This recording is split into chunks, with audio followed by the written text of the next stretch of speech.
Pour récolter des invendus en grande quantité en vue du banquet géant qu'il organise contre le gâchis, Yves Candeborde a misé sur un hypermarché. Le directeur a accepté de lui ouvrir ses poubelles. Les endives, on est Vous au n'avez pays de vous l'endive. avez pas honte dans le Nord de jeter l'or du Nord, vous le jetez. Le geste que je fais, ce qu'il est possible. Dans notre beau pays, c'est difficile. Pourquoi? Au taux horaire et au kilo d'endives, ça va être super sport. Autrement dit, il ne serait pas rentable pour notre directeur d'hypermarché d'embaucher un salarié uniquement pour retravailler les légumes abîmés. Il préfère donc les jeter. Et les fruits et légumes, ça représente combien de kilos par jour? Plus de 100. Même là, il est plus de 100 Plus de kilos. 100. Ah ouais. C'est triste, hein? Des fruits, des légumes en quantité, mais Yves n'est pas au bout de ses surprises. Sur les trucs là. Bah oui, ça, la viande, c'est un drame, quoi. Oh là là là là. J'en parle des gens, il y a des gens qui travaillent pour mettre à la poubelle. Ça C'est quand même ça fait un peu fonctionnement Alors, qui est assez aberrant. Quoi. Quoi, c'est là, qu'est-ce qu'elle a? Wow. et ouais, on va retrouver aussi de la découpe. Donc on retrouve encore un peu de pain de la veille hier là-dedans. Yves est d'autant plus scandalisé que cette viande est encore consommable. Combien de viande, de protéines partent à la poubelle par semaine? Quelques dizaines de kilos par semaine et je vends plusieurs tonnes de marchandises. Donc encore une fois, rapproché par rapport à mon métier de commerçant, c'est bien fait. C'est indécent, quoi. C'est totalement indécent. Je prends toujours l'image de dire voilà, que quoi que je mette à la poubelle, mais ça a un coût. C'est C'est-à-dire, ça, c'est donc. un investissement humain et ça a un coût. Donc c'est pas possible de travailler, de produire pour mettre dans une poubelle. C'est complètement illogique.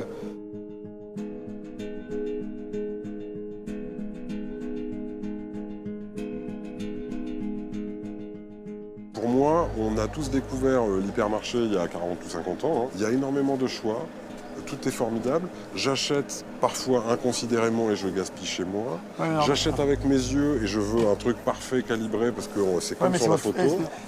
C'est vous qui incitez les gens à acheter. Ah non. Alors là où je suis pas tout à fait d'accord, c'est qu'on répond à la demande. On ira tout à l'heure sur... Vous créez la demande. Vous ne répondez pas à la demande, vous créez la demande, vous créez le besoin. La grande distrie, on n'est pas des pros du gaspillage.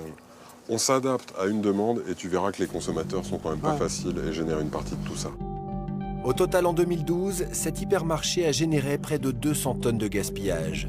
Yves espère bien récupérer une partie des invendus de la semaine pour les cuisiner lors de son grand banquet contre le gâchis. Mais d'abord, pour comprendre pourquoi tant de produits atterrissent à la poubelle, notre directeur d'hypermarché emmène Yves au cœur même des rayons, à commencer par la section viande. Moi, il faut que je garantisse à la cliente qui achète chez moi la fraîcheur du produit. À consommer jusqu'au 6, je vais le retirer du rayon le 5 au soir. Mais est-ce que c'est pas là qu'il faudrait réellement faire un grand rayon et dire promo à consommer aujourd'hui? Parce que de toute façon, je suis livré de nouvelles marchandises demain. Donc si je solde aujourd'hui la marchandise d'hier, c'est la marchandise d'aujourd'hui que je vais pas vendre. Si je comprends bien, ça part de la poubelle. Oui. Ces lots de viande qu'on pourrait vendre un jour de plus sont donc éliminés des rayons pour ne pas concurrencer les arrivages plus frais. La casse en prix d'achat rapporté au chiffre d'affaires représente à peu près 4% dans ma gestion. Ça va représenter plusieurs dizaines de milliers d'euros chaque année. 4%, ça fait une somme colossale par rapport au chiffre d'affaires. Oui. Au total, ce sont plus exactement 150 000 € de viande qui partent à la poubelle chaque année. Et ce gaspillage, au final, c'est le consommateur qui le paie. Lorsque vous achetez une barquette de viande, vous payez aussi pour celles qui ont fini à la poubelle. Autre rayon où la règle de l'ultra-fraîcheur est poussée encore plus loin, celui des yaourts. Et ceci une fois de plus afin de répondre aux attentes des clients, toujours plus exigeants. On est dans les yaourts. D'accord. Aujourd'hui, au jour J, il n'y a pas de produit en dessous de J+6. C'est-à-dire que la DLC s'arrête, on va dire une date, le 15. Oui. Toi, tu les retires du rayon le 9. Oui. C'est quand même une aberration. Alors, je comprends ta réaction. Ce qui est contraint pour moi, c'est que si une cliente achète un yaourt aujourd'hui et rentre chez elle demain, et qu'elle constate qu'elle n'a plus qu'une journée pour acheter le pot de yaourt, en un mot commençant, elle me le jette à la tronche à l'accueil, il faut lui rembourser, je suis un magasin qui n'est pas frais. Moi, c'est tout mon enjeu fraîcheur. C'est une garantie. C'est faites vos courses les yeux fermés. Le problème, c'est qu'à force de prendre des garanties, dans 10 ans, tu les enlèveras 15 jours avant, ça fait que les yaourts auront 3 jours de vie. Quoi. Non, je crois pas. Déjà, les dates sont assez courtes, tu réduis encore la date. Oui. Et tu favorises le gaspillage encore, je comprends pas là. Je génère une partie de gaspillage chez moi, mais ce qui se passe aujourd'hui et qu'on peut constater, c'est que beaucoup de clients vont essayer d'attraper le produit qui est au fond. Fouiller le rayon pour chercher le yaourt avec la DLC la plus éloignée, Thomas Pocher met ici le doigt sur une habitude que nous avons tous et qui, selon lui, contribue en grande partie au gâchis dans le rayon. En effet, il suffit d'observer le consommateur à peine quelques minutes pour s'en rendre compte. Je suis curieux. Pourquoi vous prenez le paquet qui est au fond? J'essaye de prendre les dates les plus éloignées pour la date de limite de conservation. La date de limite qui va un peu plus loin que celle qu'il y a devant. Vous cherchez un parfum particulier? Ah non. Qu'est-ce que vous cherchez au fond du rayon alors? Je regarde les dates les plus éloignées. Ne sachant pas quand est-ce que je vais les consommer, si c'est dans 2 jours, dans 3 jours ou dans 5 jours. Ouais. Et donc c'est vrai que j'ai le réflexe de pouvoir prendre les produits qui ont une DLC plus longue. D'accord. Combien vous en mangez par jour? Un par jour. Ça fait 8 jours. Voilà. Vous avez regardé la date du premier? Regardez. 18. 18. Là. Donc on a largement le temps de les manger. C'est vrai. Et donc là, sur la DLC, on est encore à 15 jours. Oui, tout à fait. Là, vous êtes à 20 jours et là, Oui. on est à 15 jours. Oui, Donc ce qui veut dire qu'en prenant le paquet de devant, vous avez largement le temps de le consommer. c'est vrai, c'est vrai. Mais c'est des réflexes. Vous savez que si tout le monde fait comme ça, le paquet de devant, on va être obligé de le jeter. Je crois que je resterai sur mon choix premier. Très bien, monsieur. Pourquoi? Peut-être par habitude ou éducation, quoi, alimentaire, simplement. C'est vrai, c'est un automatisme. Faisons de plus pour prendre. Prendre le début. Je vous laisse faire. C'est une mauvaise manie. Allez. Et le 20, il est là. En effet, on est au lieu du 27. Voilà. Bonne journée, messieurs. Au revoir. Merci madame. Au revoir. À cause de ce simple geste des consommateurs, 10 tonnes de yaourts sont retirées des rayons chaque année. Cela représente 5% du gaspillage total de cet hypermarché. Mais dans cette grande surface, il y a un autre rayon où le gaspillage est encore plus criant. À lui seul, il est responsable de près d'un quart du gâchis alimentaire. Bon là, Là, on la est sur boulangerie. l'environnement. La Voilà. boulangerie. Et là, par contre, il y a beaucoup de gaspillage. C'est plus de 100 kilos par jour qui sont retirés.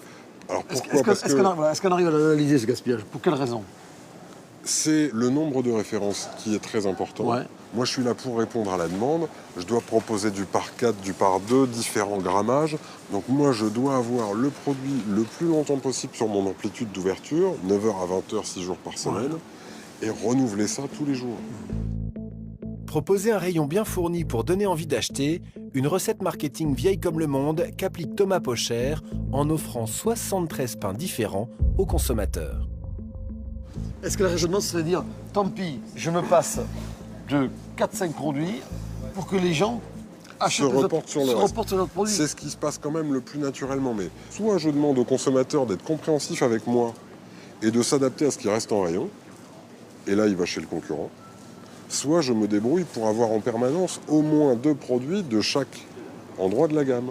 Il y a quand même une sacrée gamme déjà. Ah, hein. bah, la gamme est large, mais elle répond. C'est-à-dire que sur la semaine, j'ai vendu de tout dans des proportions suffisantes pour conserver les produits. Sinon, moi, j'arrête de les produire. Je suis pas maso.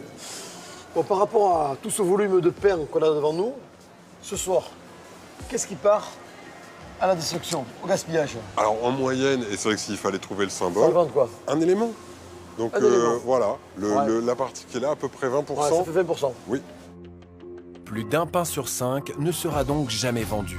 Un gaspillage colossal, pourtant accepté de tous, car le coût de la matière première est très faible. Enfin, il y a un rayon qui génère beaucoup de gâchis et pour lequel le distributeur ne pourrait pas grand-chose, celui des fruits et légumes. Une section qui représente à elle seule 21% du gâchis de cet établissement. Et le responsable, ce serait avant tout le consommateur. Si on vient sur un rayon, bon bah voilà, cette pomme, bon bah non quoi. Moi j'y vais pas. Ça j'enlève, je disqualifie le moindre défaut quoi. C'est humain. Alors le consommateur est-il vraiment fautif? Refuse-t-il d'acheter des fruits et légumes moches, même si on en baissait le prix? Pour le vérifier, Yves va tenter une petite expérience.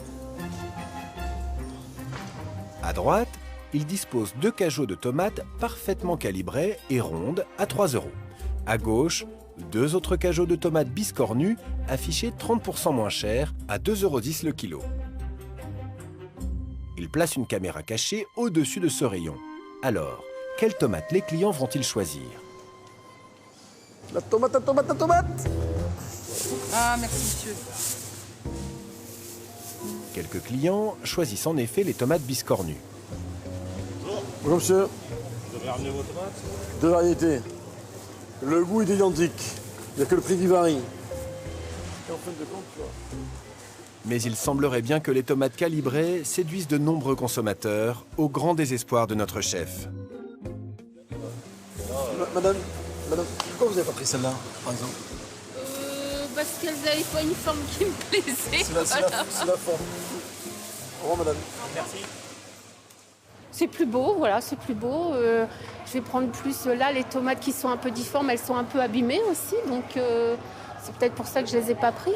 Généralement, tous les fruits et légumes, je les choisis de façon calibrée. Je pense que les légumes ont tous le même goût, mais c'est un réflexe, tout simplement. Oui, c'est plutôt un réflexe, ça paraît plus, disons que ça paraît plus sain d'aspect. Machinalement, on va dire que celles qui sont moches ne sont pas de belle qualité. Alors on se trompe soi-même sur la marchandise. Après 3 heures d'expérience, la tendance se confirme. Malgré les 30% de remise, les tomates difformes sortent grandes perdantes. On voit les gens arriver sur un étalage et aller au produit qui lui paraît le plus aseptisé, le plus régulier. Et il oublie que la régularité n'est pas forcément le goût et surtout que le beau n'est pas forcément le bon. Mais ils ont été standardisés, ils ont été habitués comme ça. Donc ils ont quelque part, c'est des automates par rapport à leur choix de produits. Pour Yves, c'est un triste constat. Mais ce gaspillage généré dans ce supermarché, le chef va pouvoir le récupérer et cuisiner les produits encore consommables lors du grand banquet final qu'il organise à Lille contre le gâchis alimentaire avec les autres chefs.